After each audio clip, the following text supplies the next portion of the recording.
Hi everyone, and welcome to my channel, Wild Heart Warrior.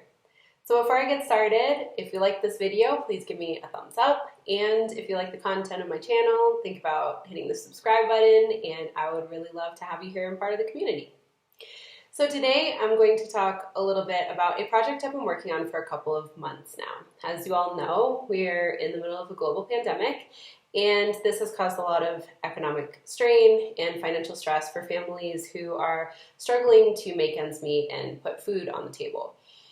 So here in Bogota, Colombia, we started a quarantine simulation on March 20th, and basically right after that, or a few days later, we entered into quarantine.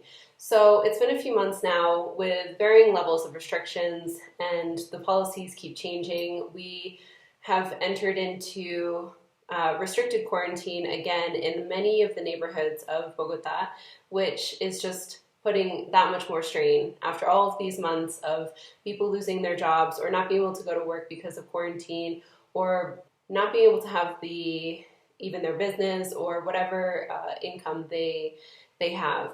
So this has been really, really difficult. And very soon after quarantine started, I started noticing these red flags in front of houses or in the windows of houses in the neighborhood.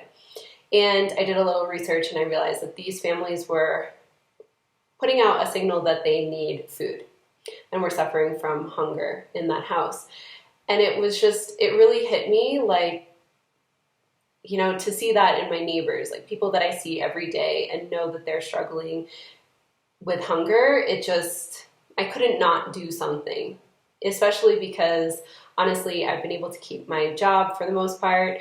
I teach English online, so I've been able to have an income still. And so I thought, okay, there's something that I can do. So I started with just buying some non-perishable items like lentils and rice and pasta, things like this, and I started bringing them to a couple families in my neighborhood.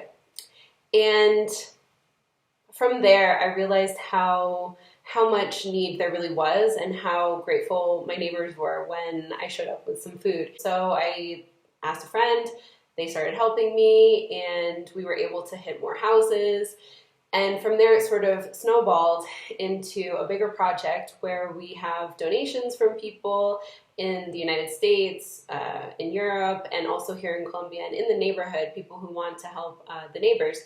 And what we do is we put together a food pack that includes non-perishable items, and we've also been including, when we can, organic produce like potatoes and onions. So we're here getting everything ready for the donations. And I want to show you guys what we are putting together. So in each food pack, we have organic potatoes and organic long onions, which we're packing. And then over here, we have another pack that has lentils, rice, garbanzo beans, panela, and flour to make arepas. We go door to door in some cases. We'll bring the food to the houses with the red flags. Or we set up like a checkpoint where when we call people, and they can come and get their food pack from us. Packing everything. We've got all of the organic food over here. And over here we have all of the other like grains and rice and things like that. So next up, we have to pack everything up and take it to where we're going to be doing the donation.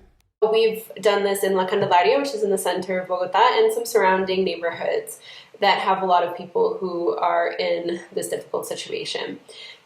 The idea is that this is going to kind of be difficult for a long time. So the more donations that we get, the more donations we can do. So if you're inspired by this project, if you're interested in helping us out, I'm going to put my email in the description box so that you can send me an email if you're interested in donating. Just to give you an idea, our food packs cost about 10,000 pesos, Colombian pesos, which is about $3, to give you an idea. And that really supports a family for even up to a week, maybe 3 or 4 days, even though it's not much, it really helps. So if you want to help out, that would be awesome. And I hope you guys find this inspiring and helpful. And I hope that you guys will think about helping, or, even doing it in your own community. If you know people who are struggling, just, giving them some lentils and rice or some produce or milk, these types of things can go a long way and be really helpful. So I hope that you guys like this video, and I will see you guys next week.